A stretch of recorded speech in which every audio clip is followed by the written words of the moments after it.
سعدیہ مسکرا کر کمرے سے باہر گئی تھی۔ ہائے بائے بائے سعدیہ۔ اس کے جانے کے بعد وانیہ دل کھول کر ہنسی تھی۔ وہ اچھی طرح جانتی تھی کہ لال رنگ دیکھ کر اس کی حالت خراب ہو جاتی اور نائل تو اس وقت گھر پر موجود تھا۔ وانیہ کی حالت خراب دیکھ کر وہ سعدیہ کو ایک لمحے کے لیے بھی برداشت نہیں کرے گا۔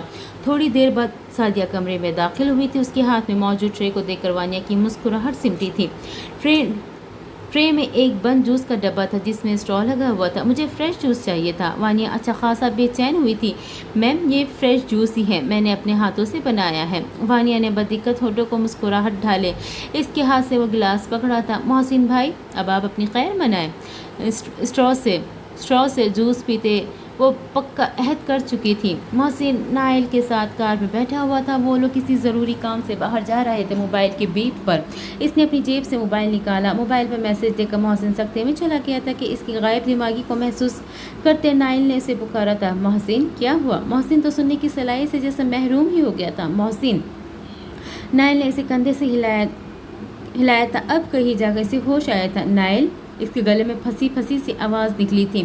اس نے کپ کپاتے ہاتھوں سے فون نائل کی طرف بڑھایا۔ میں برباد ہو گیا۔ محسن نے بے اختیار اپنے دل کے مقام پر ہاتھ رکھا تھا۔ وہ دل میں درد محسوس کر رہا تھا۔ محسن، نائل نے فوراً گاڑی کو بریک لگائی تھی۔ اکاؤنٹ خالی ہے، کچھ بھی نہیں ہے۔ دل کے مقام پر ہاتھ رکھے وہ جیسے بے بس ہوا تھا۔ نائل نے فوراً پانی کی بوتل اس کے لبوں سے لگائی۔ وہ تیزی سے گاڑی ہسپتال کی جانب بڑھا گیا تھا۔ نائل کا تعلق اپر کلاس سے تھا مگر محسن وہ مڈل کلاس سے تعلق رکھتا تھا۔ اس کے بیٹے کو کینسر تھا۔ اس نے اور ساشا نے نہ جانے کتنے جتن کر کے ایک بہت بڑی رقم اکٹھا کی تھی اور آج اپنے اکاؤنٹ میں زیرو بیلنس دیکھ کر اس کی حالت خراب ہو گئی تھی۔ ہسپتال پہنچتے ہی محسن کا چیک اپ کیا گیا تھا۔ اسے ہارٹ اٹیک آتے آتے بچا تھا۔ ساشا کو جیسے ہی معلوم ہوا وہ فوراً ہسپتال پہنچی تھی۔ اس نے محسن کو یقین دلایا کہ وہ بہت جلد نہ صرف اس شخص تک پہنچ جائے گی بلکہ سارے پیسے بھی ریکور کروا لے گی، مگر محسن کسی صورت مطمئن نہیں تھا۔ 2 دن بعد اس کی بیٹی کا آپریشن تھا اور وہ دونوں پیسے ریکور نہ ہوئے تو اس کے آگے وہ سوچنا بھی نہیں چاہتا تھا۔ نائل نے بھی مدد کا کہا تو پیسے وہ دے دے گا مگر محسن اس پر راضی نہیں ہوا تھا۔ نائل اور محسن دونوں ہی اس بات پر حیران تھے کہ آخر کون ایک سیکرٹ ایجنٹ کا بینک اکاؤنٹ ہیک کر سکتا ہے، وہ بھی جب تب ساشا نے اسے ہر طریقے سے سیکیور کر رکھا تھا۔ پارٹی کے بعد جب ڈیوڈ سب کی نظروں سے بچ کر اپنی گاڑی میں بیٹھا تھا، مختلف راستوں سے گاڑی کو گزارے وہ نہایت ہی محتاط انداز میں شہر سے کافی دور ایک سنسان جگہ پر پہنچا۔ وہ 10 منٹ گاڑی میں بیٹھا کسی کا انتظار کرتا رہا۔ ٹھیک 10 منٹ بعد کوئی شخص گاڑی کا دروازہ کھولے فرنٹ سیٹ پر بیٹھا تھا۔ کون ہو تم؟ ڈیوڈ نے حیرانی سے پوچھا تھا۔ زندگی، جواب سنتے ہی ڈیوڈ کے لبوں پہ مسکراہٹ بکھری تھی۔ مقابل بیٹھے ماسک لگائے شخص کی بھوری آنکھیں بھی مسکرائی تھیں۔ Mission completed black monster. اس نے ماسک اتارتے ڈیوڈ کی طرف دیکھا تھا۔ شاباش، مجھے تم سے یہی امید تھی اسون۔ اس دنیا میں اگر میں کسی شخص پہ بھروسہ کر سکتا ہوں تو وہ صرف تم ہو۔ وہ سچے دل سے خوش ہوا تھا۔ آپ کی کرم نوازی ہے، اسون نے سر کو ہلکا سا خم دیا ادب سے کہا تھا۔ لہجے میں ادب تو تھا مگر جھکاؤ اور عاجزی نہیں تھی۔ اگلا مشن کیا ہے؟ شاہین، اسے ڈھونڈنا ہے، مجھے کسی بھی حال میں وہ چاہیے۔ بھوری آنکھیں ایک لمحے کے لیے چونکی تھی۔ لبوں پر مدھم سے مسکراہٹ نمودار ہوئی تھی جسے وہ فوراً چھپا گیا تھا۔ میں پوری کوشش کروں گا۔ کوشش نہیں، مجھے ہر حال میں وہ چاہیے۔ مجھے تمہارے سوا کسی پر بھروسہ نہیں ہے۔ ایلیکس، ماریا، جیمز، یہ سب کسی بھی وقت مجھے ڈس سکتے ہیں مگر مجھے تم پر پورا اعتماد ہے۔ اسون نے 2 سال پہلے ایک دفعہ ڈیوڈ کی جان بچائی تھی۔ اس کے بعد سے لے کر اب تک وہ ڈیوڈ کے لیے نہ جانے کیا کچھ نہیں کر چکا تھا۔ ڈیوڈ نہ صرف اس پر مکمل طور پر اعتماد کرتا تھا بلکہ مکمل طور پر اس پر انحصار بھی کرتا تھا۔ میں آپ کا اعتماد کبھی نہیں توڑوں گا بلیک مانسٹر، اسون نے اسے یقین دلایا۔ ڈیوڈ خاصا مطمئن ہوا تھا۔ یہاں سے وہ سیدھا اپنے گھر گیا تھا۔ شاور لینے کے بعد وہ نائٹ ڈریس پہنے لائٹ آف کیے بستر پر لیٹا تھا۔ تقریباً آدھے گھنٹے کے بعد اس کی آنکھ لگی۔ رات کے تقریباً 2:30 بجے کے قریب کسی چیز کے گرنے کی آواز سے اس کی آنکھ کھلی تھی۔ ڈیوڈ فوراً لائٹ آن کی بستر سے اٹھا تھا۔ ڈریسنگ ٹیبل کے پاس واز گرا ہوا تھا۔ ڈیوڈ نے فوراً اپنی گن اٹھائی تھی۔ ڈریسنگ ٹیبل کے شیشے پر لال رنگ سے کچھ لکھا ہوا تھا۔ میں تمہارے بے حد قریب ہوں، شاہین۔ پڑھتے ساتھ ہی ڈیوڈ کی آنکھیں سرخ ہوئی تھیں۔ اگلے 10 منٹ میں ڈیوڈ نے اپنی پوری فوج اکٹھا کر لیا تھا۔ پورے بنگلے کا ایک ایک کونا چھان مارا تھا۔ مارنے کے بعد بھی وہاں کسی کا کوئی سراغ نہیں ملا۔ ڈیوڈ تو غصے سے بالکل پاگل ہو چکا تھا. آخر کیسے وہ شخص اس کے گھر اور اس کے کمرے تک پہنچ سکتا ہے؟ ڈیوڈ نے گھر کے تمام CCTV فوٹیج چیک کیے تھے. ایک شخص کو ہوڈی میں دیوار پھلانگتے دیکھا گیا تھا. اس کی ہوڈی اور بیک سائڈ پہ عقاب بنا ہوا تھا. شاہین شدید غصے کی حالت میں اس نے اپنے ہی دو آدمیوں کو گولیوں سے چھلنی کر دیا تھا. یہ شخص اس کی جان کا عذاب بنا ہوا تھا. کب آتا تھا، کیسے آتا تھا، اسے خبر ہی نہیں ہوتی تھی. نائل محسن کے پاس ہی تھا جب فارم ہاؤس سے ملازمہ نے اسے اسنیہا کی سیڑھیوں کی گرنے کی خبر دی تھی. وہ سب کچھ چھوڑ چھاڑ کر فوراً فارم ہاؤس پہنچا تھا. ڈاکٹر کے جانے کے بعد وہ کتنی دیر اس کے سر پر کھڑا اسے گھورتا رہا. وہ اس کی نظروں سے شدید کوفت محسوس کر رہی تھی، مگر اب خود سے اس شخص کو مخاطب کرنا وہ چھوڑ چکی تھی. نہ جانے کیسے اسنیہا کی عزت نفس جاگ چکی تھی.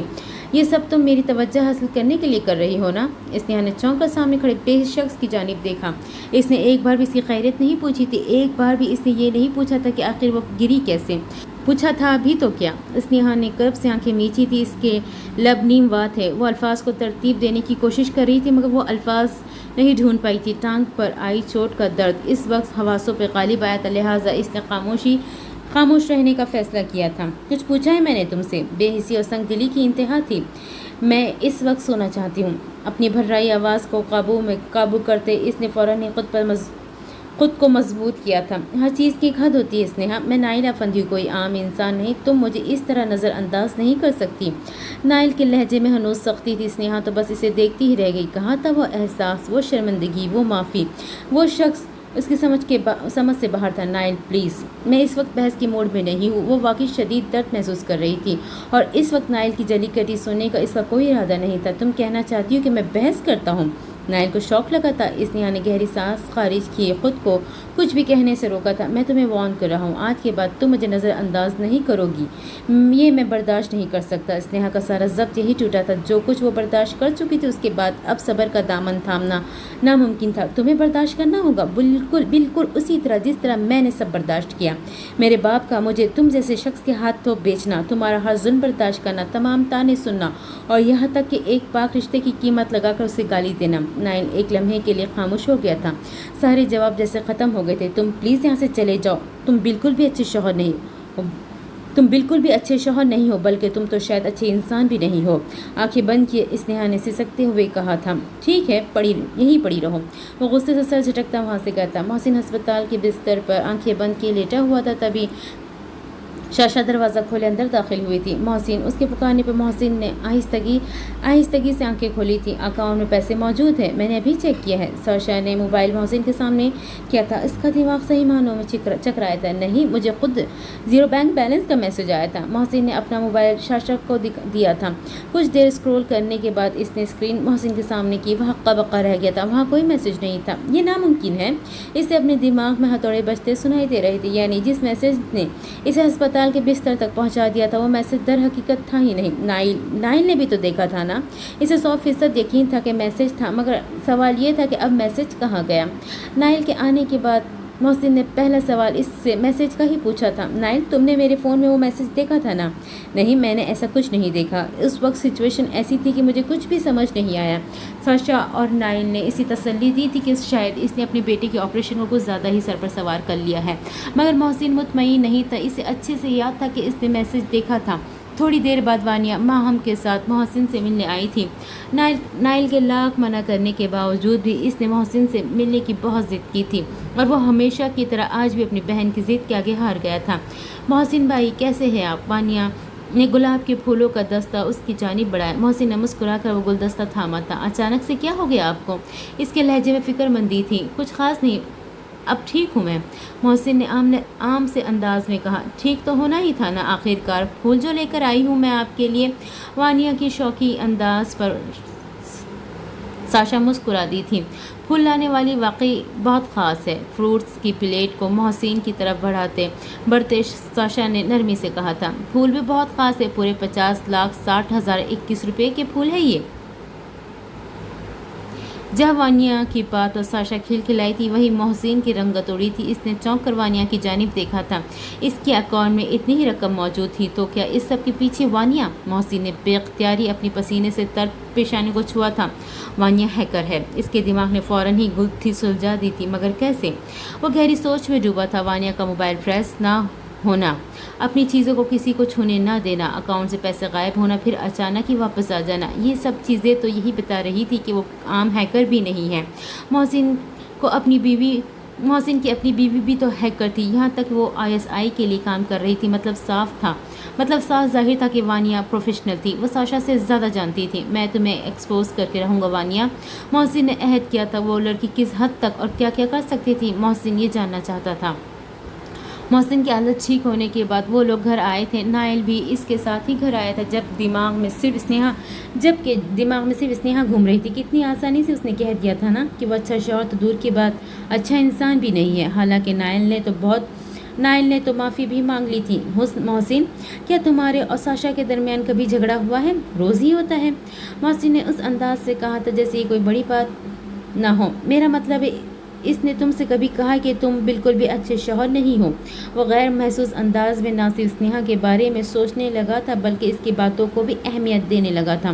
وہ تو روز ہی کہتی ہے خیریت تو ہے نا؟ محسن کا اس طرح سوال جواب کرنا اسے بہت عجیب لگ رہا تھا۔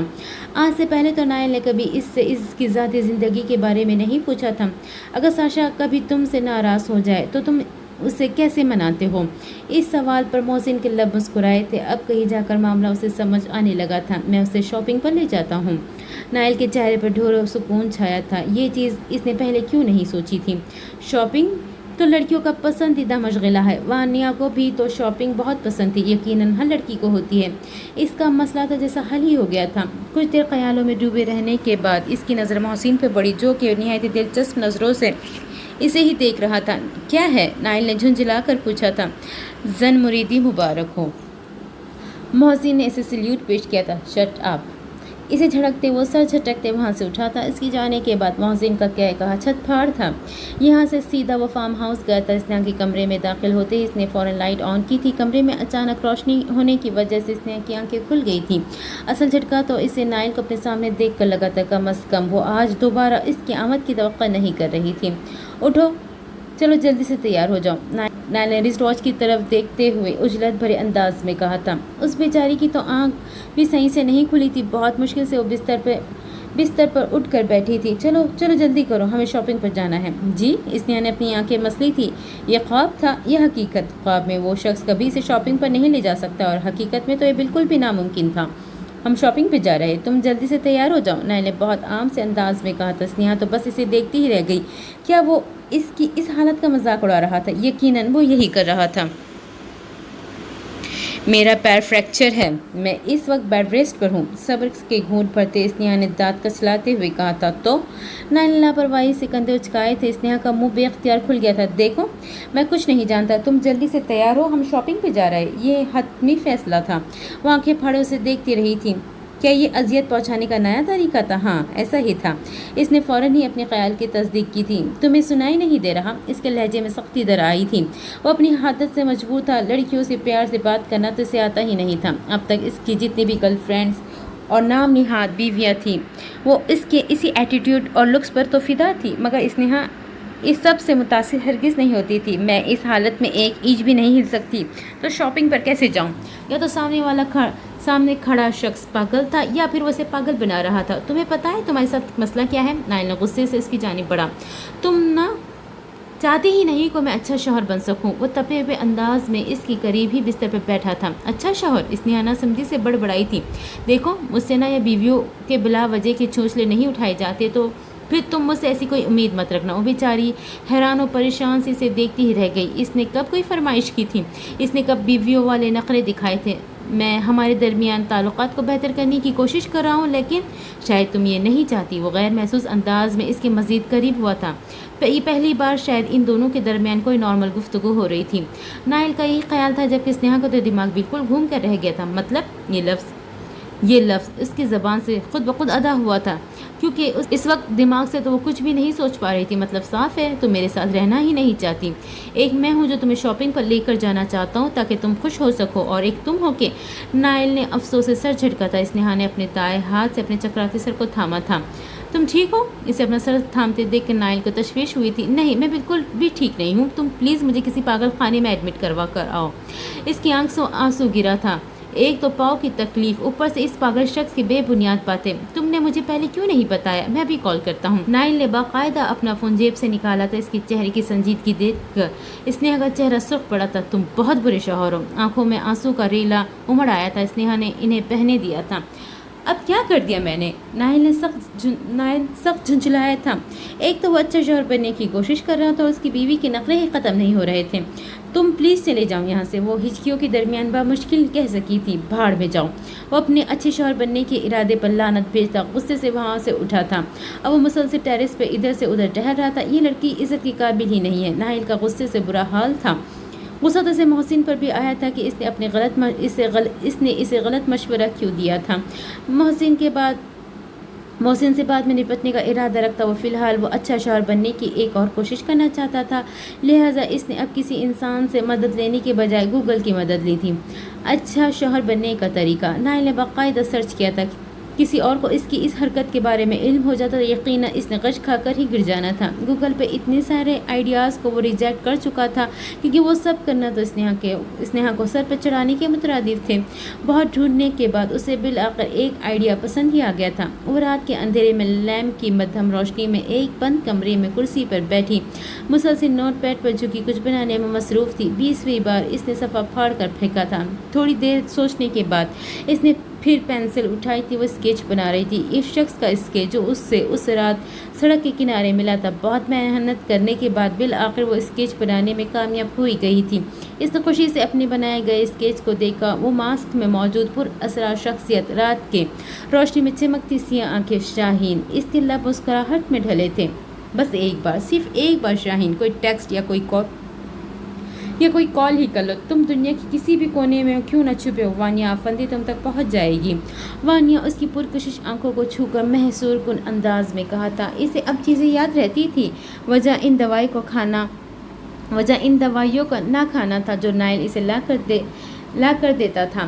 دیر سے ہی صحیح وہ سمجھ چکی تھی، ان دوائیوں کے زیر اثر ہی سے سب بھول جاتا تھا۔ ہاتھ میں اسکیچ پکڑے اس نے دیوار پر پن کیا تھا۔ یہ کمرہ وانیا کے زیر استعمال تھا۔ بظاہر وہ یہاں پینٹنگ کرتی تھی مگر در حقیقت وہ اسی کمرے میں اپنے سارے کارنامے انجام دیتی تھی۔ بلیک مانسٹر، جیمز اور نینا یعنی مما۔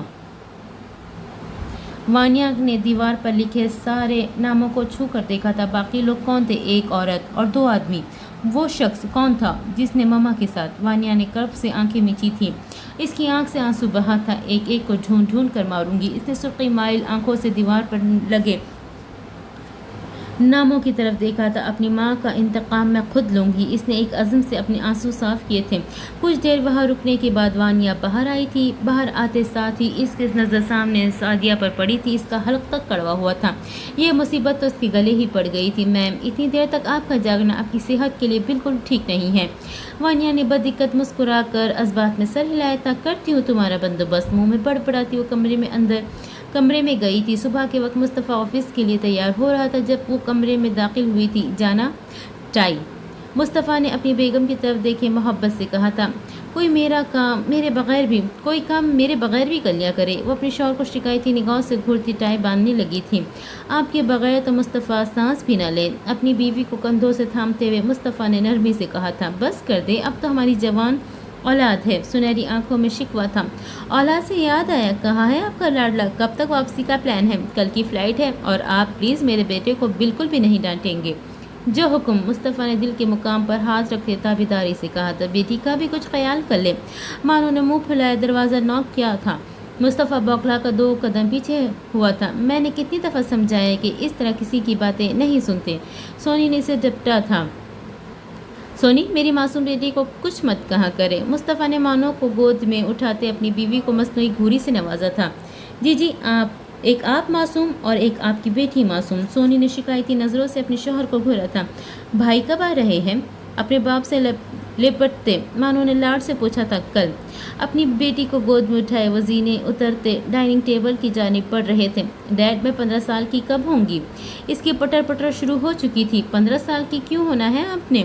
مانو کو کرسی پہ بٹھائے اب وہ اپنی بیگم کے آنے کا انتظار کر رہے تھے جو کہ زینے سے اترتے آہستگی سے نیچے آ رہی تھی۔ مجھے بین جتنا بڑا ہونا ہے۔ کون بین؟ مصطفیٰ نے ماتھے پر بل ڈالے پوچھا تھا۔ میرا دوست ہے، میرا دوست بین 10 مانو نے شرما کر کہا تھا۔ مصطفیٰ کا کہا فلک شگاف تھا۔ چلو اب ہم ناشتہ کرتے ہیں، مصطفیٰ نے اپنی بیٹی کی پلیٹ لگاتے کہا تھا۔ سونی، میں نے آج اپنے دوست کو ان کی فیملی سمیت انوائٹ کیا ہے، رات کے کھانے کا خاص اہتمام کرنا۔ سونی نے مسکرا کر سر ہلایا تھا۔ تمہیں یاد ہے جب ہم ان کے گھر گئے تھے ڈنر پر؟ وہ حال ہی میں یہاں پاس ہی میں شفٹ ہوئے ہیں۔ اچھا، سونی کو یاد آ ہی گیا۔ اپنی بیٹی کی غلطی کی وجہ سے وہ پہلے ہی کافی شرمندہ تھی، نہ جانے مانو کیوں ان کے بیٹے کی گاڑی میں چھپی تھی۔ اچھے شوہر بننے کا عزم لیے وہ تقریباً 1 گھنٹے بعد پھر اسنیہا کے کمرے میں گیا تھا۔ وہ بستر پہ گہری نیند سو رہی تھی۔ نائل نے اسے جگانے کے لیے آگے ہاتھ بڑھایا، پھر نہ جانے کیوں وہ رک گیا تھا۔ وہ کچھ دیر اس کے چہرے کے نقوش دیکھتے رہا، پھر وہ اس کے قریب بستر پہ بیٹھا تھا۔ نائل نے اس کے چہرے پر جھولتی لٹ کو اپنی انگلی کی مدد سے اس کے کان کے پیچھے عرصہ تھا۔ اسنیہا کی آنکھ فوراً ہی کھلی تھی، اس سے پہلے کہ وہ چیختی۔ نائل نے اس کے منہ پر ہاتھ رکھا تھا۔ اسنیہا کا دل تو جیسے باہر آنے کو تھا۔ وہ اس سنگ دل کی قربت برداشت نہیں کر سکی تھی۔ اس نے فوراً ہی نائل کو خود سے دور دھکیلا تھا۔ اب وہ اپنے گلے پر ہاتھ رکھی گہری سانس لے رہی تھی۔ شرم نہیں آتی تم اتنی گھٹیا حرکت کرتے ہوئے؟ وہ اس پر چڑھ دوڑی تھی۔ Excuse me? نائل کو سمجھنے میں دقت پیش آئی تھی۔ میری نیند کا فائدہ اٹھا کر مجھے جان سنبھالنا چاہتے تھے نا؟ واٹ؟ نائل کا دماغ پھک سے اڑا تھا۔ وہ اس کے بارے میں کیا سوچتی تھی؟ اگر مجھے ایسا کرنا ہوتا تو تمہارے جاگتے ہوئے کروں گا، نیند میں درد تھوڑی محسوس ہوگا تمہیں۔ نائل کا انداز بالکل عام تھا۔ اسنیہا نے نفرت سے منہ پھیرا تھا۔ وہ شخص کبھی نہیں سدھر سکتا تھا۔ میرے کمرے میں کیا کر رہے ہو؟ وہ سیدھا مدعے پر آئی تھی۔ ایک بات تو طے تھی کہ اس کا یہ جلاد شوہر اسے کسی قیمت آج سونے تو نہیں دے گا۔ شاید یہ میرا گھر ہے تو اس حساب سے میں کہیں بھی آ جا سکتا ہوں۔ اسنیہا خاموش ہی رہی تھی۔ اس کی حالت اس وقت بالکل بھی ایسی نہیں تھی کہ وہ اس بد دماغ شخص کے ساتھ بحث کر سکیں۔ ملازمہ کے دروازہ ناک کرنے پر وہ دونوں چونکے تھے۔ اصل جھٹکا تو اسنیہا کو تب لگا جب اس نے ملازمہ کے ہاتھ میں ڈش دیکھی تھی۔ وہ ڈش میں دودھ سے بھرا ہوا ایک بڑے سائز کا جگ تھا۔ ملازمہ کے جانے کے بعد اسنیہا نے خوف زدہ نظروں سے نائل کی جانب دیکھا۔ وہ مسکرا رہا تھا، پھر شاید مسکرانے کی کوشش کر رہا تھا۔ اپنی بہن کے علاوہ اس نے آج تک کسی سے محبت اور نرمی سے بات نہیں کی تھی۔ یہ تمہاری صحت کے لیے بہت اچھا ہے۔ اس نے گلاس میں دودھ انڈیلتے اسنیہا کی جانب بڑھایا تھا۔ وہ بہت ڈھونڈنے پر جو چیز اسے گوگل سے ملی تھی وہ یہی تھی کہ بیماری کی حالت میں بیوی کا خیال رکھنا۔ اسنیہا کچھ دیر عجیب نظروں سے اسے دیکھتی رہی تھی، پھر اس نے اس کے ہاتھ سے گلاس تھاما تھا۔ تھوڑی دیر بعد اس نے خالی گلاس نائل کو تھمایا تھا۔ دوسرا جھٹکا اسنیہا کو تب لگا جب اس نے نائل کو دوبارہ گلاس بھرتے دیکھا تھا۔ یہ سارا تمہیں ہی پینا ہے؟ نائل اپنے عام سے لہجے میں اسنیہا کے چھکے چھڑا گیا تھا۔ تم سیریس ہو؟ اسنیہا نے ایک نظر اس بڑے سائز کے جگ کو دیکھا تھا اور دوسری نظر اپنے شوہر کو، جس کے چہرے پہ بلا کی سنجیدگی تھی۔ میرا تمہارا کیا مذاق؟ وہ ٹھیک ہی تو کہہ رہا تھا۔ ان دونوں کے درمیان کہاں سے تعلقات تھے کہ وہ کوئی بھی بات مذاق میں کہہ سکے؟ لیکن اسنیہا کو تو یہ سب مذاق ہی لگ رہا تھا۔ اس کی زندگی اب ایک مذاق بن چکی تھی۔ تم پلیز یہاں سے چلے جاؤ، میں اس وقت تمہیں مزید برداشت نہیں کر سکتی۔ اس نے روندی آواز کے ساتھ نائل کے آگے باقاعدہ ہاتھ جوڑے تھے۔ میں تو تمہاری فکر کر رہا ہوں، نائل نے جھنجھلا کر کہا تھا۔ وہ لڑکی تو کسی صورت خوش نہیں ہو رہی تھی۔ پلیز مت کرو، تمہیں اللہ کا واسطہ ہے۔ وہ اس وقت بے بسی کی انتہا پر تھی۔ نائل لب بھیج گئے تھے۔ جا رہا ہوں، اب واپس نہیں آؤں گا۔ تم میری توجہ کے قابل ہی نہیں ہو۔ وہ غصے سے سر جھٹکتا وہاں سے اٹھا تھا۔ نائل اپنے کمرے میں لیٹا ہوا تھا جب ماہم اس کے کمرے کا دروازہ نوک کیا تھا۔ نائل کی آنکھوں میں خوشگوار حیرت ابھری تھی۔ کچھ بات کرنی تھی تم سے۔ ماہم کا لہجہ بے حد سنجیدہ تھا۔ بیٹھے پھپھو۔ وہ احتراماً کھڑا ہوا تھا۔ میں نے تمہارے لیے لڑکی ڈھونڈی ہے، اگر تمہیں کوئی پسند ہے تو بتا دو، ماہم نے سپاٹ لہجے میں کہا تھا، جبکہ نائل کے چہرے پر ایک رنگ آیا تو اور دوسرا گیا تھا۔ میں اس بارے میں کوئی ٹال مٹول برداشت نہیں کروں گی۔ اب بہت وقت گزر گیا ہے نائل، بھول جاؤ اسے۔